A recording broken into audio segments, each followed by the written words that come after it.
Buenas noches, gracias en nombre de Alberto por venir aquí. Vamos a presentar el último libro de Alberto, La ciudad de las palabras. Se supone que esto va a ser una charla, una conversación, un diálogo. Va a ser. Exactamente. Pero antes, por eso digo, se supone, pero antes, si Alberto me lo permite, quería decir unas palabras más próximas a un monólogo que a un diálogo, si no te ofendes. Empecemos con el monólogo. Bueno, hace unos 15 años yo vivía aún en Buenos Aires y a una pandilla de locos se les ocurrió equiparar el peso al dólar y que el peso argentino valiera $1. Entonces ocurrió que de pronto era posible tener acceso a un montón de libros impresos, por ejemplo, en Estados Unidos o en Inglaterra, por el precio que salía tal vez comprar una pizza en la esquina. Algo que apenas meses antes era imposible en Buenos Aires. Me llega entonces, en ese momento, un folleto de una especie de club de lectura que tenía libros en general muy malos, de bestsellers, autoayuda, etcétera, pero que milagrosamente en las páginas finales tenía la selección literaria, si se puede llamar así, y allí había por 2 o 3 pesos, o sea, $2 o 3 dólares, joyas como versiones originales de Dickens o cosas por el estilo, que no había que hacer ningún esfuerzo más que pedir por fax. Bueno, no existía el mail, había que mandar un fax y eso llegaba a la puerta de la casa de uno. Para un porteño resignado a leer traducciones o a tener que viajar para conseguir los libros, eso era un milagro. Un día, entre las ofertas de la parte del fondo, me encuentro con un libro que me llamó la atención por el título. Se llamaba A History of Reading, una historia de la lectura. No sé si vos conoces esta anécdota. Y abajo decía un autor del que yo no sabía nada, pero se llamaba Alberto Mangel. El título me pareció un desafío apasionante y dije, bueno, lo pido y veo qué es esto. Leí el libro en inglés y me apasionó. Y así fue que descubrí a Alberto. La biografía era muy escueta, no decía claramente de dónde era Alberto, pero yo no sé por qué sospeché que había algo argentino en ese autor, no sé por qué, no sé. Y luego lo confirmé, empecé a averiguar, empecé a preguntarle a alguna gente de más edad, que lo había conocido a él tiempo atrás, y me dijeron, sí, Alberto, claro. Con el entusiasmo juvenil, ¿no? En ese momento le traté de acercar el libro a alguna editorial de Buenos Aires, etcétera, y terminé haciéndole una entrevista telefónica que no sé si Alberto se acuerda, para un diario de Buenos Aires. Así que ese fue mi primer contacto con Alberto. Como corresponde, esto ocurre muchas veces. El primer contacto de él conmigo no fue este, fue otro. Porque son así los vínculos, esto pasa mucho. Años más tarde, yo ya estaba viviendo en Francia y recibo lo que tal vez ahí sea en la memoria de Alberto el primer vínculo, que él había leído un libro mío, le había gustado y me dejó un mensaje muy simpático, muy generoso. No solo me había gustado, pero pienso que Eduardo es uno de los mejores novelistas en castellano de nuestra época. Lo descubrí gracias a Héctor Bianchotti, que lo había publicado en Francia, y realmente pensé, esto es una literatura extraordinaria, este es el heredero de Bioy Casares, por ejemplo. Lo sigo pensando. Y ahora cómo sigo hablando después de eso. Bueno, estamos hablando de Alberto. Entonces, después tuve la suerte de conocerlo a Alberto personalmente, de charlar, incluso la alegría de traducir un libro magnífico de él que es Con Borges, donde él cuenta, bueno, ya volveremos sobre eso más adelante, pero donde él cuenta cómo fue en su infancia o en su adolescencia lector de Borges. Y bueno, ya me puse a hablar, voy a seguir. Es interesante el libro porque incluso en un momento Alberto da a entender que que años más tarde él comprendió cabalmente lo que estaba ocurriendo, ¿no? Que me parece que era una tía de él. ¿Era una tía tuya? Una tía mía decía que tenía que tomar notas de esos encuentros. Yo iba ahí y le hacía el favor de leerle a un pobre viejito ciego. Y me decía, pero no te das cuenta de lo que está ocurriendo, estás delante de uno de los más grandes escritores de toda la literatura del mundo y tienes que tomar notas. Y bueno, claro, yo con esa arrogancia de la adolescencia nunca lo hice, ahora me arrepiento. Bueno, pero los recuerdos y las notas posteriores son ese libro, ¿no? El con Borges. Y bueno, no asombra con semejante currículum que Alberto sea para mí uno de los lectores más lúcidos y más interesantes que hay hoy. Y creo que, a ver, yo creo que muchos escritores tenemos como un lector ideal o imaginario en la cabeza, ¿no? Cuando escribimos. No tiene un nombre y apellido nunca, pero uno a veces construye una imagen de lector ideal. Yo me niego a que ese lector ideal tenga un nombre y apellido, pero así como sé que ese lector ideal no tiene los atributos de incluso de algunos amigos o de gente que quiero mucho, sé que se parece o que tiene algunos atributos de Alberto. Es decir, yo me imagino un lector ideal que es mejor lector y más inteligente que yo. Eso ya Alberto lo cumple con creces. Y además creo que es un lector muy generoso, Alberto. Es decir, es alguien que en cuanto descubre un libro que le interesa, habla a todo el mundo de ese libro. Claro, pero creo que todos los lectores hacemos eso. Quiero decir que... pero pienso que sí, es decir, como lector, no como crítico, como profesor o cualquier otra actividad literaria. Como lector leemos algo que descubrimos en la solitud de la lectura y luego queremos salir corriendo a la calle si nos gusta y decirle, pero este libro tenés que leerlo porque si no ya no nos hablamos nunca más. Y bueno, así se hacen círculos de lectores.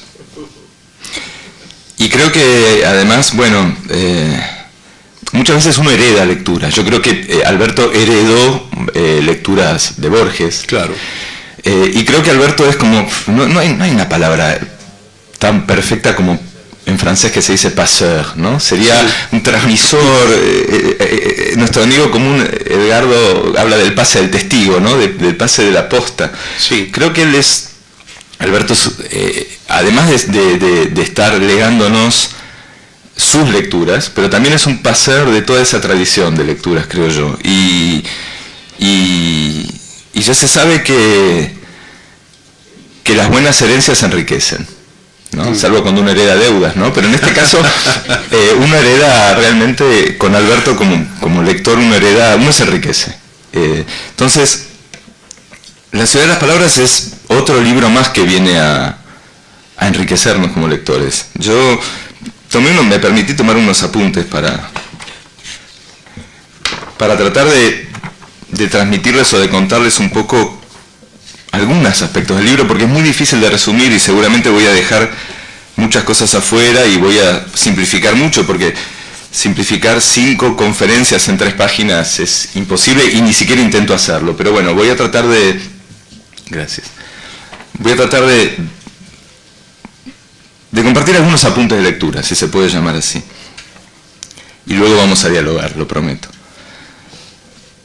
Hace casi 2000 años, Luciano de Samosata escribía lo siguiente: ya que nada verdadero tengo para contar, porque nada digno de mención me ha ocurrido, me he dedicado a la ficción de modo mucho más descarado que los demás. Pero en una sola cosa seré veraz, en decir que miento.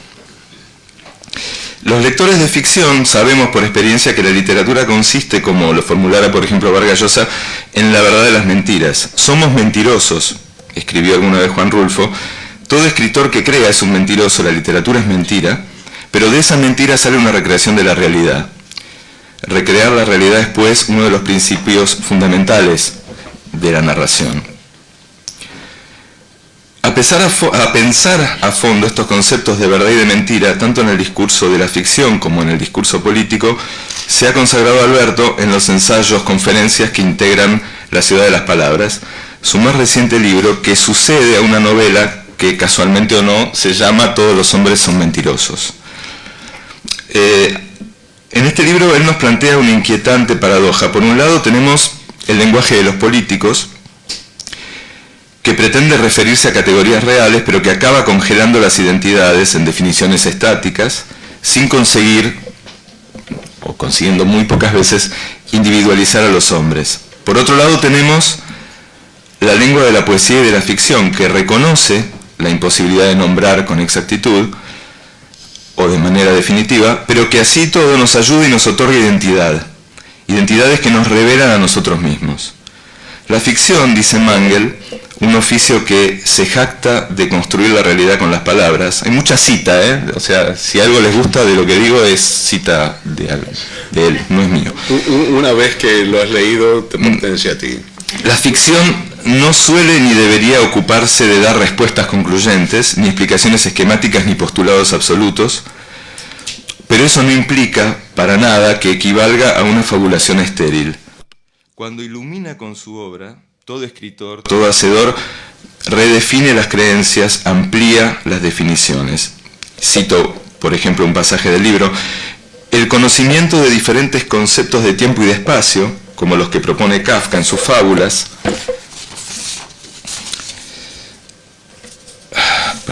nos recuerda Alberto, puede ser útil para que volvamos a imaginar o pensar los límites impuestos por nuestros propios conceptos.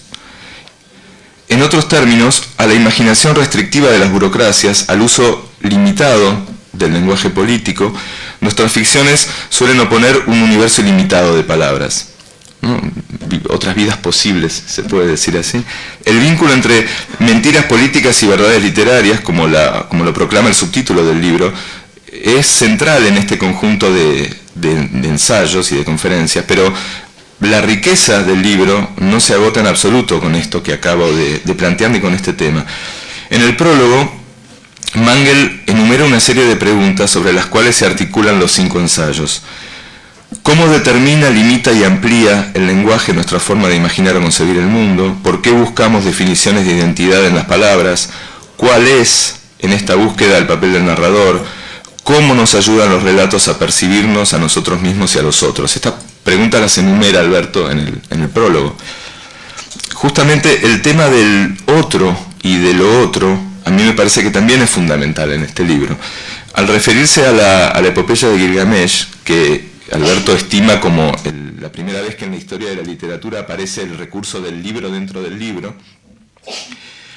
y al hablar del antagonista de la historia, o sea, de Enkidu, Alberto señala que el vínculo de un protagonista con otro es esencial en la ficción y que en cierto sentido la historia de la literatura puede interpretarse como la historia de vínculos que se iluminan mutuamente. No necesariamente el caso que él analiza de los dobles, tan importante en Dostoyevsky, en Nabokov, etc., pero también parejas de amantes, de amigos, de colegas, de enemigos, de amo y criado, de maestro y discípulo, desde Caín y Abel hasta Sherlock y Watson, desde Fausto y Mefistófeles hasta Bovary y Pécuchet.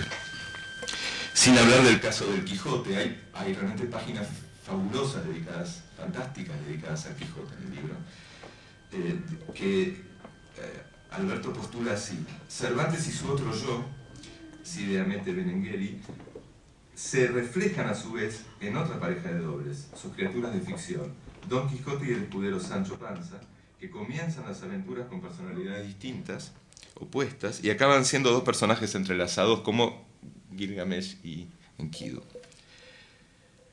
Toda relación literaria, explica Alberto, supone una de lo que él enumera son las 3 formas de ver al otro. Primera forma, como un ser fantástico o irreal. Segunda, como una amenaza, como algo que viene a codiciar lo que poseemos, que amenaza nuestra identidad. Y 3, como un benefactor creativo, alguien que nos va a legar sabiamente su experiencia. El otro hostil, desde luego, sirve y ha servido desde siglos para explicar o justificar los males de nuestra sociedad y diversos horrores políticos, y de esto también se ocupa Alberto cuando pone en relación discurso literario y discurso político. Ya voy terminando, prometo. La ciudad de las palabras es un libro que salta de un tema a otro, de un autor a otro, de una época a otra, con una envidiable conjunción de libertad y coherencia argumentativa. Un libro que va de una novela inconclusa de Jack London al apasionante caso de los libros plumbios, a fines del siglo XVI, que tal vez después podemos pedirle a Alberto que nos cuente un poco. De la historia de los inuits a la vida y obra de Alfred Doblin. Y todo fluye de una manera asombrosa. Eso también es un buen lector, que tiene una capacidad de asociación increíble.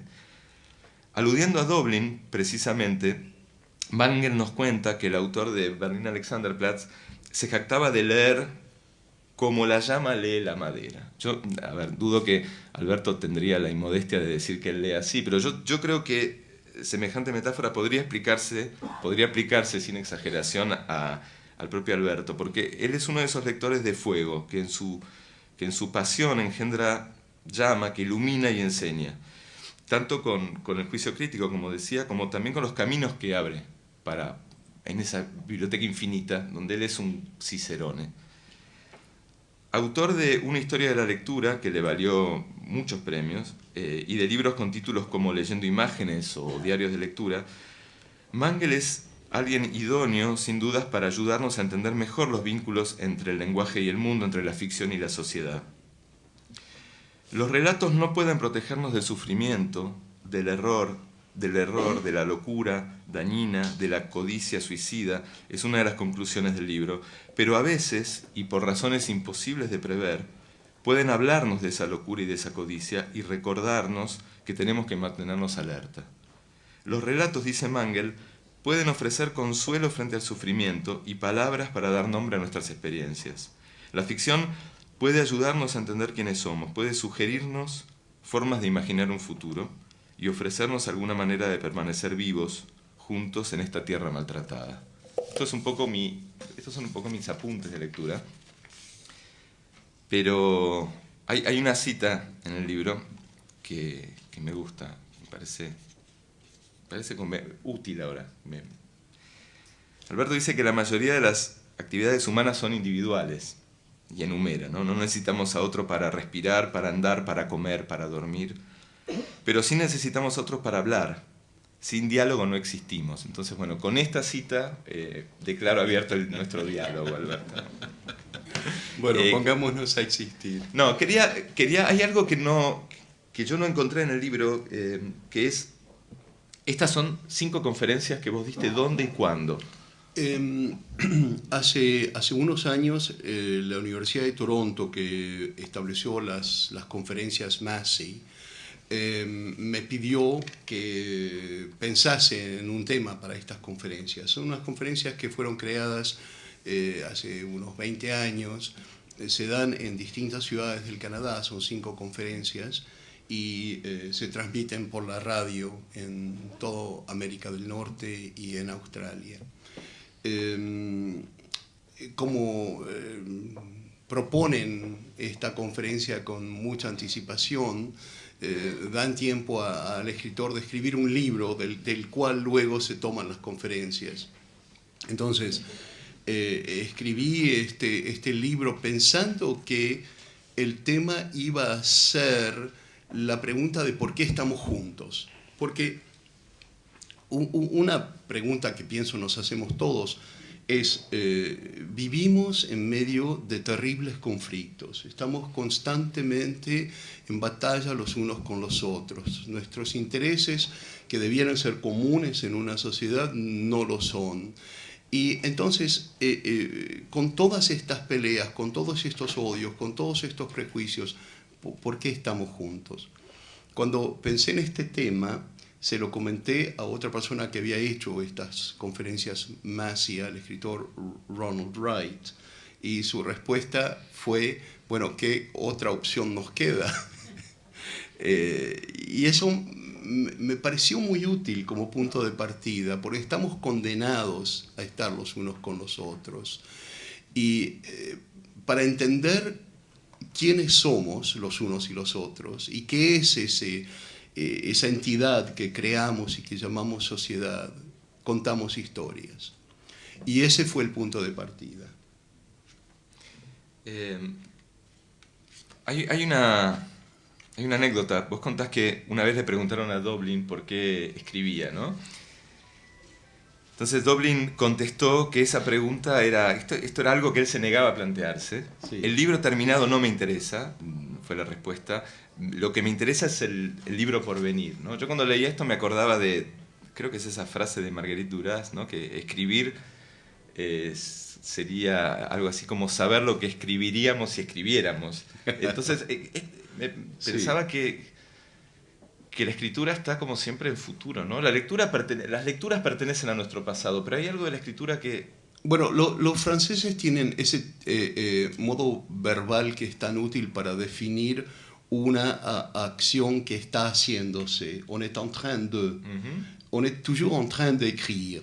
No escribimos, no hemos escrito, no vamos a escribir, pero un escritor está siempre en el momento de la escritura, como una suerte de presente que se extiende desde el pasado hasta el futuro.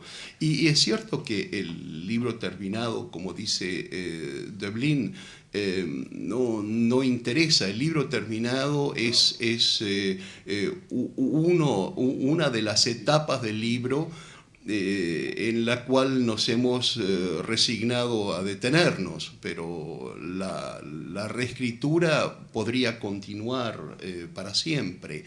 En realidad esto no tiene nada que ver con el libro, pero es una noción que me interesa y es justamente la continuación de la escritura a través de estas reescrituras que no son necesariamente las del propio escritor, sino que son tal vez las del lector, que puede ser mucho mejor lector que el escritor y que entonces extiende ese texto a lugares insospechados para el autor. Y sobre todo el traductor. Las traducciones de una obra literaria le dan una suerte de inmortalidad a la obra. Se extiende hacia el infinito y que va ampliando las lecturas de esa obra. De manera que pensar en una obra definitiva, en una obra terminada, Borges decía, pertenece solamente al cansancio o a la teología. En algunos de esos conceptos que yo citaba antes, que una obra literaria no tiene que ser dogmática y no es dogmática, hay toda una declaración poética sin dudas también tuya. Bueno, una obra literaria no puede ser dogmática. Yo creo que hay una confusión que surge del hecho de que el instrumento que utilizamos para una serie de tareas muy distintas es el mismo. Para dialogar entre nosotros, para comunicar una información breve, para pensar, para hacer un discurso político, para hacer un discurso publicitario y para escribir poesía, utilizamos el mismo instrumento, pero obviamente de forma muy distinta, de manera que el instrumento se convierte en otra cosa. Y hay confusión entonces entre lenguaje y lenguaje, entre escritura y escritura. Y yo creo que es muy importante considerar esas distinciones. El hecho de que, por ejemplo, el discurso político o el discurso publicitario necesita ser dogmático. ¿Cómo vamos a votar por un político que nos dice, bueno, tengo que pensarlo, no estoy muy seguro de mis ideas, voy a reflexionar sobre esto, necesito un cierto tiempo, vamos a ver lo que la experiencia nos dicta? Nadie votaría por esta persona por más inteligente que sea. De manera que lo mismo para el discurso publicitario. Se imaginan, bueno, en ciertos casos sería interesante beber Coca-Cola, pero no le conviene a todo el mundo, así que piénsenlo. El discurso publicitario y el discurso comercial necesita ser dogmático, mientras que la literatura no puede ser dogmática. La literatura tiene que continuar a hacer mejores preguntas, a seguir abriendo puertas.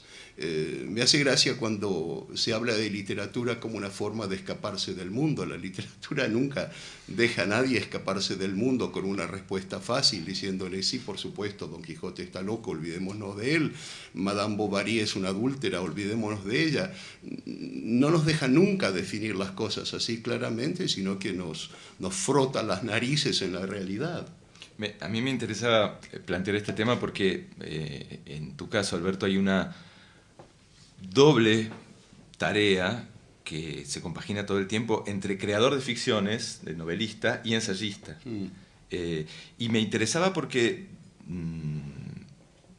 claramente vos planteás, y estoy de acuerdo, que la literatura, que la ficción es más de plantearse preguntas que plantearse respuestas, pero cuando abordás el ensayo, no son ensayos de respuestas muy explícitas tampoco. Eso es lo interesante. Tenés un modo de abordar el ensayo que también es de plantear preguntas. Es que no sabría cómo dar las respuestas. No sé cuáles son las respuestas. Si supiese cuál es la respuesta, cómo solucionar los problemas del mundo, no estaría aquí, sino que estaría flotando en algún cielo dando instrucciones a todo el mundo. No, yo creo que tenemos la ilusión de que hay fórmulas que nos permiten la solución de nuestros problemas, que hay ciertos textos o ciertas instrucciones que si las seguimos, las cosas se solucionarán. No entendemos que el mundo problemático en el que vivimos es el mundo, es decir, no hay otro mundo, no hay un modelo ideal en el que todo está solucionado y todo el mundo se siente bien y todos somos felices. Esa es una ilusión de la teología. La vida es un problema, muchos problemas. Los resolvemos para encarar otros problemas y así sucesivamente. Son preguntas abiertas. Vivimos nuevamente en ese en train de. Estamos siempre solucionando algo cuya solución no vamos a alcanzar, sino que vamos a alcanzar un entendimiento mejor de nuestros problemas. En algunos reportajes que leí, entrevistas que fuiste dando, sobre todo cuando iban editándose ensayos, contabas un poco cómo es tu modo de abordar el ensayo. Tal vez, corregime si lo estoy simplificando mucho, pero a mí me despertaba curiosidad eso, porque no es el típico modelo universitario de juntar información y luego sentarse a escribir, sino que es tu curiosidad lo que te guía. Vos cuando empezás a escribir, en realidad te metés justamente a abordar temas de los que a priori no sabías. Es que yo, desgraciadamente, no tengo un entrenamiento universitario. Yo no fui a la universidad, hice un año de universidad, introducción a las letras, y me aburrí muchísimo. Entonces lo dejé.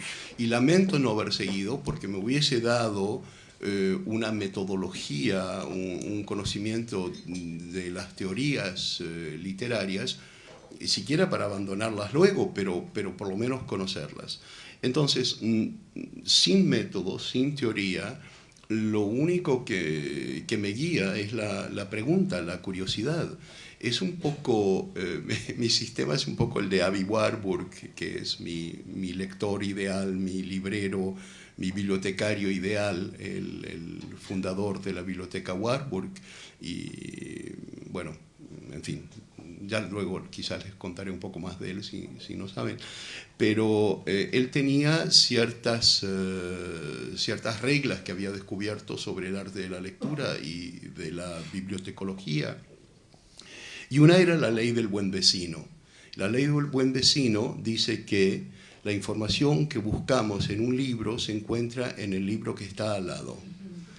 Entonces, este es el método que me ha guiado siempre, es decir, yo voy a buscar algo que me parece que va a estar aquí y encuentro otra cosa que me lleva por otro camino. Y si tuviese que resumir mi método, es el método de un distraído. últimamente tus novelas fueron escritas, tus últimas novelas fueron escritas en castellano, Sí, mientras que dos. continúas escribiendo ensayo en inglés. ¿Esto es adrede? ¿Por qué se produce? Bueno, inicialmente mi primer idioma, lo que llamaríamos mi lengua materna, si fuese la lengua de mi madre, es el inglés.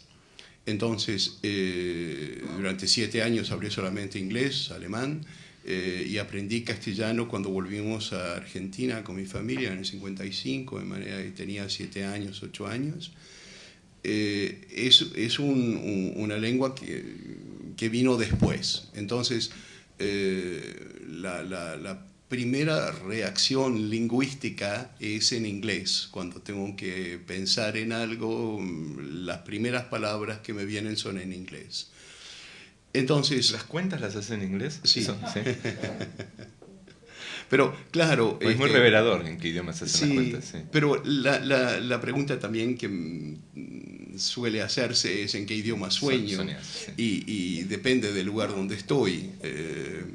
Me ocurrió, por ejemplo, hacía décadas que no hablaba alemán, un idioma que abandoné cuando tenía 7 años y volvimos a Argentina. Y entonces luego a los 40 años me encontré en Alemania dando una conferencia y de pronto a propósito de nada me acordé de ciertas canciones de bebedores de cerveza que me habían enseñado cuando yo tenía 5 o 6 años, y ante seguramente la sorpresa o la indignación del público me puse a cantarlas en alemán. Pero de pronto me acordé de eso. Pero estas novelas que escribí en castellano las escribí por razones muy, muy precisas. Tratan de personajes en países latinoamericanos, en segundo caso también en España, y se me hacía muy complicado hacer hablar en inglés de manera diferenciada a personajes cuyo castellano era de Argentina de los años 60, de España de los años 70, de Cuba de los años 70 y así sucesivamente, de un francés que había estudiado castellano. Este es un problema que los traductores conocen muy bien, encontrar una forma neutra de dar el lenguaje coloquial, de manera que no parezca que un personaje de Dickens es madrileño, por ejemplo. Entonces, fue quizás por pereza entonces que dije, voy a escribirlo en castellano y luego ya veré pasarlo al inglés, cosa que he hecho algunas veces, o pasar del inglés al castellano o del castellano al inglés. Lo que uno descubre, o lo que yo he descubierto, es que cambia mucho no solo la forma de lo que se dice, sino incluso lo que se dice. Hay ideas que a uno se le ocurren porque las está pensando en castellano, y hay ideas que a uno se le ocurren porque está pensando en inglés. ¿Estas 5 conferencias las diste en este orden? Sí. Sí. ¿Las escribiste todas juntas? ¿Las ibas escribiendo? ¿Escribías una, la dabas, escribías otra? ¿Cómo fue? Sí, las escribí individualmente porque había un cierto tema que me interesaba. Por ejemplo, el caso de Döblin, el escritor a quien no escuchan. Döblin escribe, describe ese mundo que da lugar al nazismo, y luego, después del nazismo, habla de lo que fue esa Alemania, y los alemanes no quieren escucharlo, no quieren saber lo que él les está diciendo. Tarda mucho tiempo en hacerse un escritor importante. Después de su muerte, en realidad, es reconocido como un escritor esencial de la literatura de lengua alemana. Entonces, el tema del escritor como Cassandra me interesaba. Ese fue entonces el primer capítulo. El segundo capítulo me interesó la idea de que entonces, si al escritor no lo escuchan, sin embargo puede definir las características de la sociedad en la que vive, aunque no lo escuchen. Y elegí el primer gran texto de la humanidad, que es la epopeya de Gilgamesh, que es interesante por todo tipo de razones. Una técnica, la que mencionaste, Eduardo, que es el primer texto que se presenta como lo que llamarían profesores universitarios un texto postmodernista o metaliterario, esas palabras tan lindas, porque el poema comienza con el poeta diciéndole al lector que tiene que recorrer la ciudad, entrar en la ciudad, subir a una torre, descubrir un cofre, y en ese cofre hay unas tablillas de lapislázuli en las cuales está escrita el poema que está leyendo. Bueno, pero allí lo que me interesaba es que el poema trata de un rey que es injusto y que para hacerse justo necesita encontrarse con el hombre salvaje, la persona que está fuera de la sociedad, el que está del otro lado de las murallas de la ciudad. Y es uniéndose a ese hombre en una amistad amorosa, es decir, empiezan como enemigos, terminan siendo amantes, esa pareja se convierte entonces en simbólica de la sociedad, de lo que hace funcionar la sociedad, lo que le permite a la sociedad actuar dentro y fuera de la sociedad al mismo tiempo. Creo que es un texto esencial para hoy, ¿no? Tendríamos que enseñarlo en las escuelas para que sepamos que ese otro a quien acusamos de inmigrante que nos quiere quitar el trabajo, o de gitano que nos roba y que tenemos que expulsar, ese otro es el que va a enseñarnos justamente a cómo movernos en el mundo. Bueno, yo ya quiero que sigas recorriendo todos los capítulos, bueno, porque me interesa mucho, a ver, pero si quieres hacerlo. Bueno, el tercer capítulo son los ladrillos de Babel, donde tomó la idea de la multiplicidad de culturas dentro de una sociedad. El ejemplo de Babel, por supuesto, el ejemplo de Babel a través de una lectura de Kafka. Sobre todo la idea de multiculturalismo, que está tan mal entendida en nuestra época. El modelo multicultural, quizás por excelencia, es el modelo de Al-Ándalus. Hoy el único equivalente que más o menos funciona que conozco está en Canadá, pero la idea que puede tener Francia o España o Italia hoy de multiculturalismo es un conglomerado de culturas, todas las cuales tienen que obedecer a una cultura principal que es la que dirige las cosas. Eso no es multiculturalismo. Entonces, hay dos formas de ver a Babel.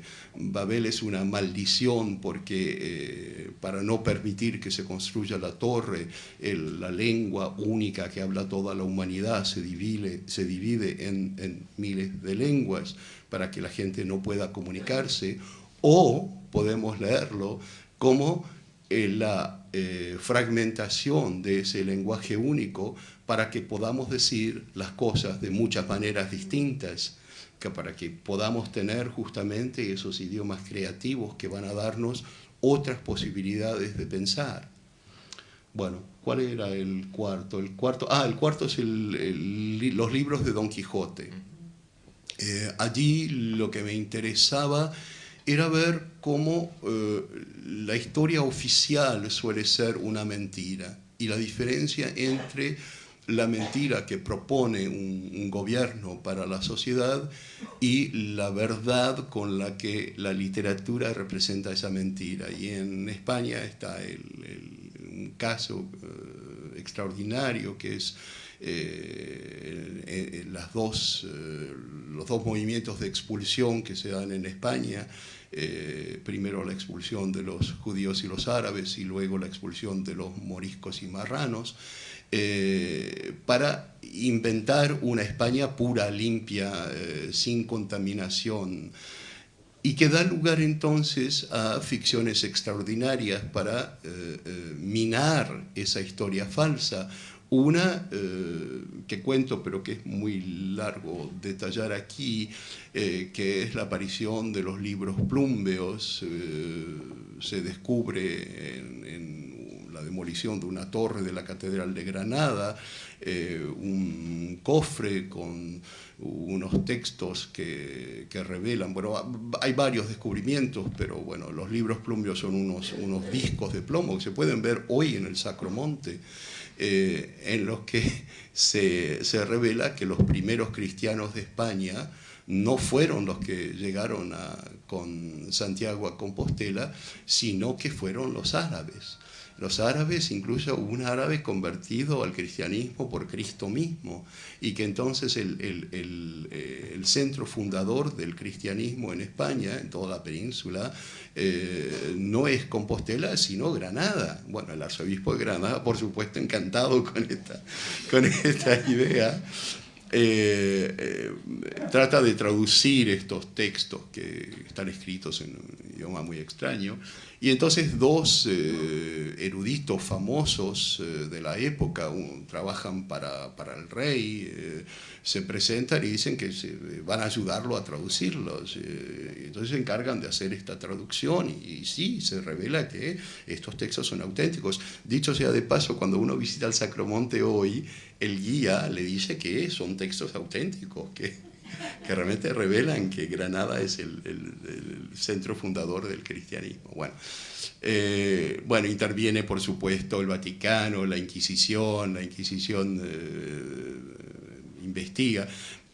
El resultado, que es magnífico, parece un cuento de Henry James, resulta que fueron los traductores los que inventaron estos documentos falsos. Pero me encanta la idea, parece un cuento de Borges, sino de Henry James, ¿no? Es decir, inventar un texto falso y luego proponerse para traducirlo. Bueno, pero esto aparece en el Quijote, por supuesto. ¿Qué hace Cervantes escribiendo el Quijote entre las dos expulsiones? Entrega esta obra que, bueno, él debe intuir que es la obra maestra de la literatura española, aunque no lo sepa a ciencia cierta. ¿Y quién es el autor? Cide Hamete Benengeli, es decir, un árabe, es decir, alguien que no hubiese podido existir en aquel momento en España. Y bueno, no solo eso, a través del Quijote, por supuesto, hay muchas referencias. Está todo el episodio de Ricote, por ejemplo, que lo leemos hoy, parece escrito por uno de los inmigrantes que llegan al sur de España en estos días, ¿no? En fin, ese es el cuarto episodio. Y el quinto episodio, lo he llamado la pantalla de Hall. Recuerdan en la película 2001, se inventa un ordenador que va a dirigir esta nave espacial para que llegue a Júpiter. Y se lo programa, las instrucciones que se le da son que llegue a Júpiter y a todo coste, es decir, que evite todo problema. ¿Y cuál es el obstáculo mayor para que la nave pueda llegar a Júpiter? Los seres humanos, que son falibles. Entonces el ordenador empieza a matar a todos los seres humanos, a la tripulación.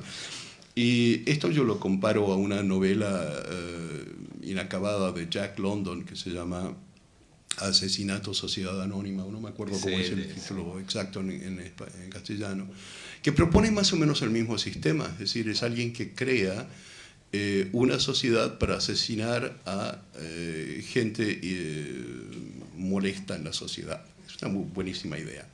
Entonces, uno va al director de esta sociedad y presenta su caso. Por ejemplo, yo quiero eliminar a fulano de tal. Entonces tiene que dar razones por qué lo quieren eliminar, con documentos y demás, pagar un anticipo, y si se comprueba que la persona en realidad es nociva para la sociedad, se la elimina. Bueno, alguien descubre quién es el director de esta sociedad, va a la sociedad y dice que tiene este personaje que debe ser eliminado, que resulta ser el director de la sociedad misma. Y claro, el director tiene que aceptar el desafío, porque si no, bueno, va toda la credibilidad de su sociedad. Y entonces investiga, se da cuenta, sí, efectivamente, yo soy nocivo a la sociedad, y entonces su propia maquinaria va a destruirla. Estos dos elementos, yo los comparo a la maquinaria económica que hemos construido en nuestras sociedades. Hemos construido una maquinaria económica a quien le hemos dado como instrucción que hagamos un beneficio financiero a todo coste, incluso al coste de nuestra vida, que es lo que está sucediendo. Estamos destruyendo el planeta, estamos esclavizando a nuestros hijos, estamos desarrollando enfermedades increíbles en todo el planeta, y todo, ¿por qué? Para hacer un beneficio financiero. Y cuando la máquina no funciona, como sucedió con la crisis, cuando demuestra que esta cosa no puede funcionar, ¿qué hacemos? Tomamos la sangre de las víctimas y la inyectamos en la máquina para que siga funcionando. Es de un absurdo que ningún escritor de ciencia ficción se hubiese atrevido a imaginar. Y con esta conclusión optimista termino. Yo le había propuesto a Alberto que leyera un fragmento, pero antes quería hacerte una última pregunta. Sí. Justamente hablábamos de los límites de ensayo y ficción. Alberto me contó el otro día que está escribiendo una de sus nuevas ocupaciones, está escribiendo el libreto de una ópera. Y lo interesante es que es una ópera basada en un ensayo. Sí. O sea, quería que contaras un poco porque me parecía muy interesante lo que estabas haciendo. Por esas casualidades que uno no puede explicar, en estos últimos años me han pedido que escriba libretos de ópera. Entonces he escrito una basada en una de mis novelas que fue estrenada en Aix-en-Provence con música de Oscar Strassnoy. Y ahora el compositor Osvaldo Golijov tiene una comisión para el Metropolitan Opera de Nueva York. Y me pidió entonces que escriba libreto de una ópera, y el tema de la ópera es la breve historia del tiempo de Hawking. Pequeño tema, pero apasionante, por supuesto, y entonces sí, eso es lo que estoy haciendo. A mí no me gustan las divisiones de género, las etiquetas. Borges se pasó la vida tratando de eliminar la distinción entre poesía, ficción, ensayo. Claro, no contaba con la intervención de su editor norteamericano, que después de que Borges escribiese toda su obra con este propósito de eliminar los géneros, publicó la obra de Borges en 3 volúmenes, poesía, ficción y no ficción.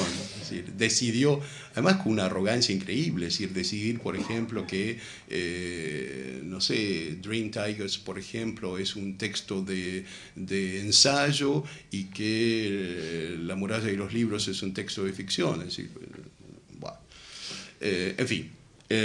Y por supuesto destruye una de las fuerzas de Pierre Menard, ¿no? Pierre Menard, como sabe nuestro amigo Michel Lafon, que es el gran biógrafo de Pierre Menard, que está aquí presente. Es un libro que les recomiendo muchísimo, es una maravilla, se llama Una vida de Pierre Menard, tienen que leerlo. Va a salir la traducción en castellano. Sí, traducido por César Aira. Sí. Bueno, este Pierre Menard aparece en la edición americana entre ficción. Entonces, bueno, qué gracia tiene la cosa. Bueno, ¿a dónde íbamos con todo esto? Íbamos a que ibas a leer un fragmento de este sí. ensayo. Perdón de la palabra. Este es un buen fragmento. Una de los grandes placeres de la lectura es que uno descubre pequeñas maravillas en los lugares más inesperados. Por ejemplo, saber lo que es la imaginación. La imaginación, la definición más extraordinaria de imaginación, la encontré en un libro de biología de Dawkins, que se llama El gen egoísta, publicado hace unos 30 años. Es un libro maravilloso, se lo recomiendo muy fuertemente.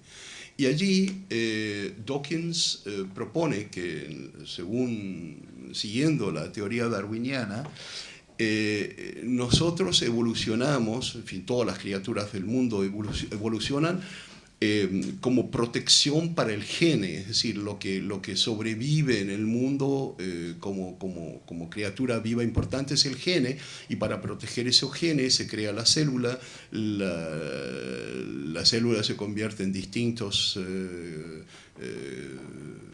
conglomerados que forman distintas criaturas, protegiendo ese gene siempre de manera distinta.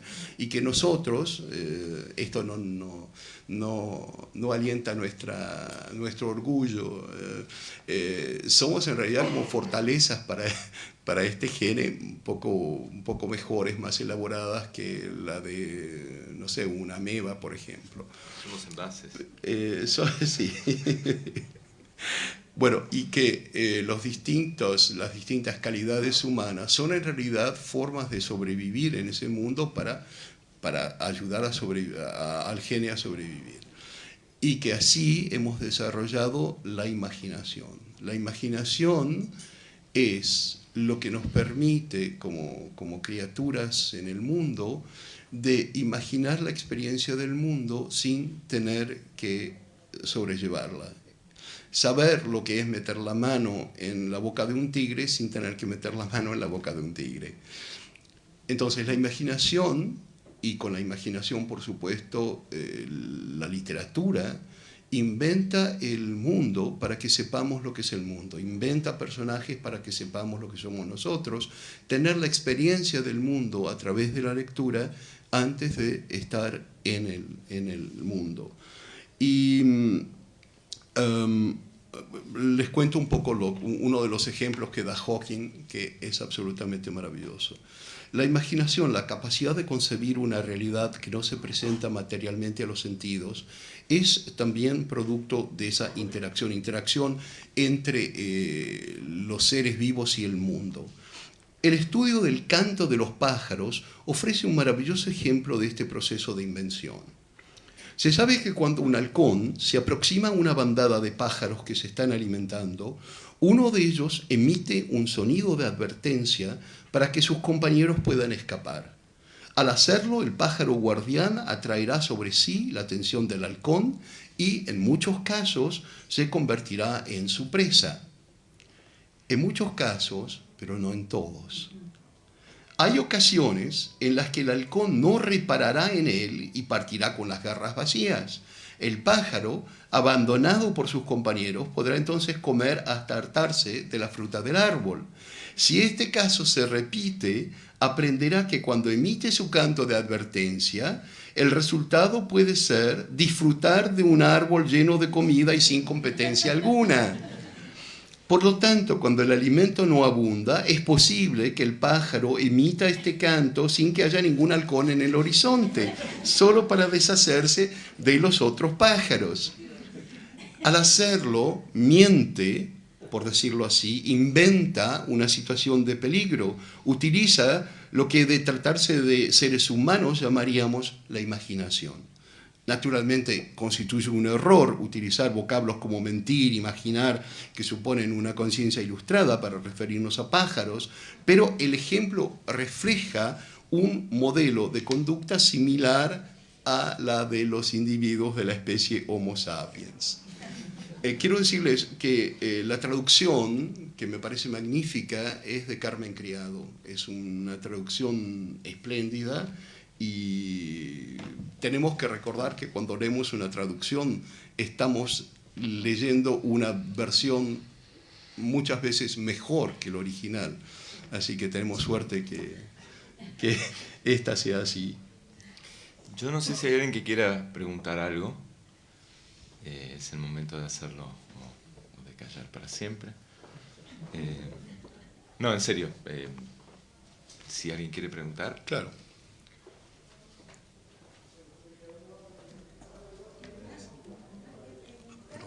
Sí, tenés que... Salir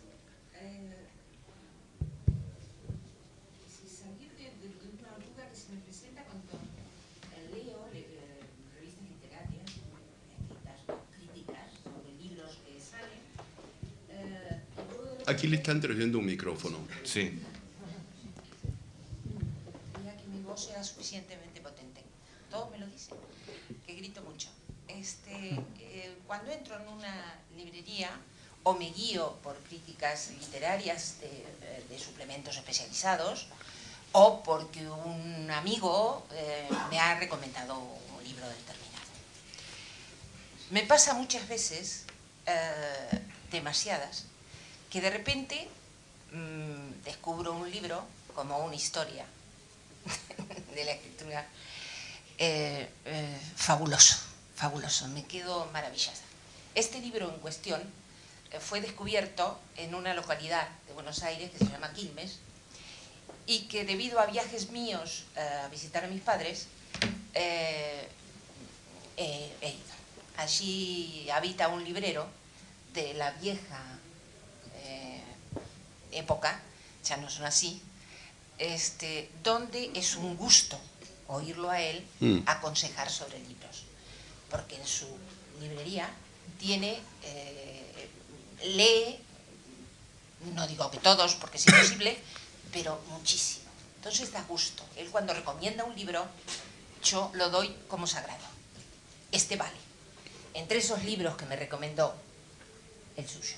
Ah, bueno, muchas gracias a ese librero desconocido. Lo he leído, ya vuelta, yo vivo en España. Volviendo a España, lo he leído. Y me ha parecido revelador, maravilloso. Es decir, he aprendido como pocas veces. Bueno, gracias. Es un libro que enseña. Me pregunto, ¿usted podría darme algún consejo para encontrar ese tipo de libros cuando uno entra en una librería de libreros? Porque bueno, ante todo, encontrar, por supuesto, un buen librero, que es una especie en vías de extinción. Pero tiene usted razón, confíe en ese librero. Yo creo que cuando uno entra en esas verdaderas librerías, es como entrar en la personalidad de un cierto lector. Y entonces uno sabe si uno puede asociarse a esa personalidad o no. Hay librerías que tienen un gusto que no es el mío, pero hay otras donde uno siente que hay algo allí que está próximo a lo que nos gusta, y entonces sí, confiarse a ese librero, absolutamente. Yo lo hago todo el tiempo cuando encuentro un librero. Luego vuelvo a España y ese librero no está a mi disposición. Hay libreros en España también. El señor había levantado la mano y luego... Sí. Hola, buenas tardes. Buenas tardes. En principio, a mí me pasó como a Eduardo. Cuando descubrí una historia de la lectura, me quedé absolutamente hechizado por el libro. Absolutamente hechizado. Y me regaló las formas supremas de felicidad más nobles que he experimentado en mi vida. Bueno, gracias. Y tanto es así que en la facultad donde trabajo lo mando como obligatorio. Ah. Desde hace 3 años está puesto como... Mis derechos de autor se lo agradecen. Como obligatorio, así es. Así que le agradezco enormemente que haya escrito este libro. Y sí me gustaría, al igual que la señora, preguntarle cuál sería el canon de sus libros. Si tuviera que hacer una, como Harold Bloom, 10 o 5 libros que mencionara que fueran sus 5 libros preferidos dentro de la historia de la literatura. Y muchísimas gracias de nuevo. Bueno, gracias a usted. A mí no me gusta el tono autoritario de Harold Bloom, que es una de las razones por las cuales descreo de ese canon generalizado.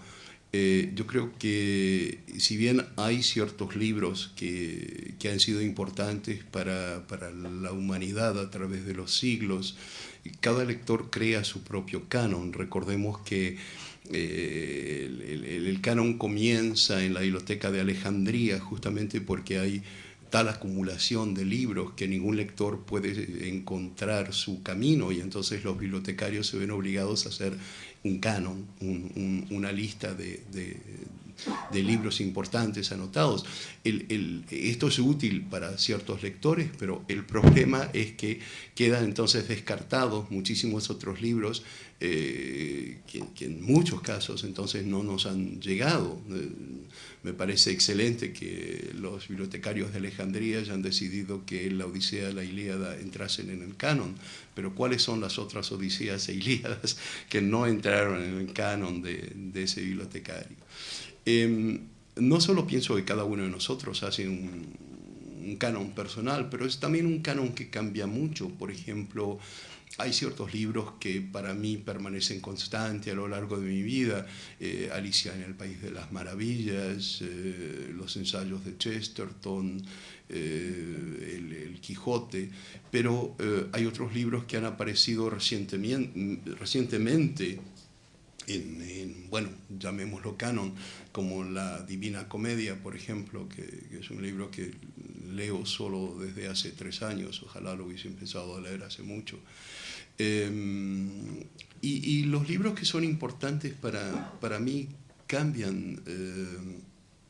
Puede ser una novela que nadie ha leído. Hay una novela reciente de Edgardo Kosarinsky que se llama Lejos de Dónde, que me parece una absoluta maravilla, pero que poca gente desgraciadamente ha leído. Se las recomiendo muy fuertemente.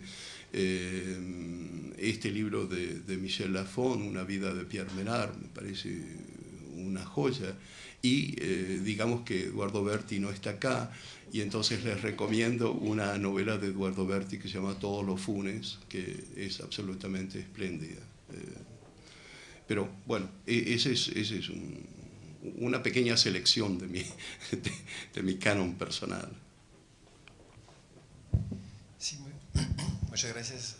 Tenía una pregunta a propósito de un tema que me parece importantísimo, que es el tema de la traducción. Sí. Los italianos dicen traduttore, traditore, a propósito especialmente del problema del respeto de la obra original. Pero eso porque suena bien en italiano. Sí, pero no únicamente. Y el tema es el siguiente, mi pregunta sería la siguiente. ¿Cómo puedo estar seguro de que voy a leer realmente su obra si esta obra ha sido traducida por otra persona? ¿Hasta qué momento va a escaparse de su idea original para transformarse en una idea o una obra que va a ser transformada y que de cierto modo va a traicionar, cual sea la traición, buena o mala, no se sabe? ¿Cómo se puede resolver este tema de la transición, de la transmisión de la obra cuando hay una traducción? Es la pregunta esencial, yo creo, del problema literario. Pensar que una obra literaria, ¿en qué consiste? Consiste en las palabras que el autor ha elegido para escribirla, en el ritmo que tienen esas frases, en el contexto cultural en el que escribe, en los tonos implícitos de esa escritura, interrogativo, irónico, sarcástico, colérico, que tiene que ver con el idioma en el que ese autor está escribiendo. En una traducción le quitamos las palabras y las reemplazamos por otra, hay otro ritmo, hay otro contexto, hay otra música, hay otro tono. ¿Qué es lo que queda? ¿Cómo puedo decir yo que no leo griego, que he leído la Odisea? ¿O cómo puedo decir yo que no leo ruso, que he leído a Dostoyevsky? No lo sé. Tengo que tener fe en que algo ha sido transmitido. Es una pregunta que tiene que ver también con nuestra identidad. Es una antigua pregunta que se hace desde la época en que Mary Shelley escribió Frankenstein. Si nosotros reemplazamos un cuerpo parte por parte, reemplazamos las piernas, el hígado, las manos, y hoy parece que estamos avanzando hacia la posibilidad incluso de trasplantar no solo pulmones y vísceras, sino quizás también el cerebro. eso que resulta sigue siendo la persona que inicialmente estuvo allí. ¿Qué es la identidad de esa persona? Es la misma pregunta que podemos hacer en cuanto a la traducción. Yo creo que quizás el error que hacemos cuando pensamos en traducción, traición, es que imaginamos que hay, como decíamos antes, un texto definitivo, que hay algo absoluto, terminado, y que, por lo tanto, si se toca eso, si se transforma eso, algo esencial ha cambiado y entonces no tenemos la misma cosa. La verdad, pienso, es que nunca tenemos la misma cosa. Nunca tenemos una obra definitiva. Siempre hay una aproximación a algo que el autor pensó que había imaginado. Ningún autor, ningún creador acaba realizando lo que cree en un principio que va a realizar. Está la vieja leyenda de un dios hindú que quiere crear un buey y termina creando un búfalo. Siempre hay una aproximación. Y si entonces aceptamos que toda creación es una aproximación, la traducción es un paso más allá en esa aproximación. A veces mejor, a veces peor. Pero me gusta imaginar que, por ejemplo, la Odisea, que yo no puedo leer en griego, es el conjunto de las traducciones que he leído en los distintos idiomas que los he leído, y a medida que van apareciendo nuevas traducciones. Tiene algo para mí, de extraordinariamente regocijante la idea de que podemos darle una inmortalidad a la obra a través de las traducciones. Bueno, vamos a la última pregunta, entonces, sí. No sé cómo expresarme, pero he creído oportuno que este libro, este periódico es de hoy, pero viene un tema que un pequeño comentario, su aviso, su parecer, sería interesante. Sobre los el libros... libro como reflexión hoy, ¿no? Sí. Pero el libro futuro, presente, perdón. Aquí dice que los libros se sirven de las nuevas tecnologías y añaden trailers, videos y bandas sonoras. Un manuscrito medieval, vamos a ver una Biblia comentada, por ejemplo, tenía en el centro de la página el texto bíblico, glosas alrededor, comentarios, ilustraciones. Quiero decir que no era simplemente una página de texto. La idea de incorporar textos a un texto, de crear una suerte de múltiple simultaneidad de lectura, es muy antigua. Si estamos hablando de los elementos que puede aportar el libro electrónico a la publicación de textos hoy, son por cierto bienvenidos, cada uno dentro de su contexto. Yo creo que lo importante es no olvidarnos que un texto no existe de forma neutra, existe dentro del contexto que lo presentamos. El Quijote, leído en una edición de lujo, en una encuadernación con joyas y no sé qué, se presenta de otra forma que un Quijote de bolsillo que usted ha anotado cuando lo leyó por primera vez, y que también será distinto del Quijote que leerá sobre un Kindle. Yo creo que se insiste demasiado en la rivalidad entre las tecnologías, que se insiste demasiado en un futuro apocalíptico para el libro. No suceden así las cosas. Las tecnologías se inventan, se usan, Bueno, es cierto que la tecnología electrónica ha venido de una forma un poco apresurada y empujada con quizás demasiada energía por el mundo comercial, pero es una tecnología tan válida como la invención del cuchillo y el tenedor. Todo depende de cómo lo usemos. Muchas gracias. Una sugerencia o una idea. ¿Por qué en el mundo, que yo sepa, no hay un monumento al libro? Si el libro es la base de todas las ciencias, porque las mantiene, las renueva. Yo creo que afortunadamente no hay monumentos al libro, porque el peligro está cuando convertimos a un instrumento en un objeto de adoración. Hay en una iglesia de Nápoles, cuyo nombre no recuerdo, un mural que representa al libro entronizado, y a mí esa imagen me da mucho temor. Yo creo que el libro, por maravilloso que sea, debe seguir siendo un instrumento que usamos nosotros y del cual nosotros somos responsables. En cuanto descarguemos nuestras responsabilidades en un libro, en cuanto digamos que todo lo que ocurre porque lo ha dictado un libro, como ocurre con tantos movimientos religiosos extremistas, estamos en una situación muy peligrosa. Yo prefiero que no haya monumentos al libro.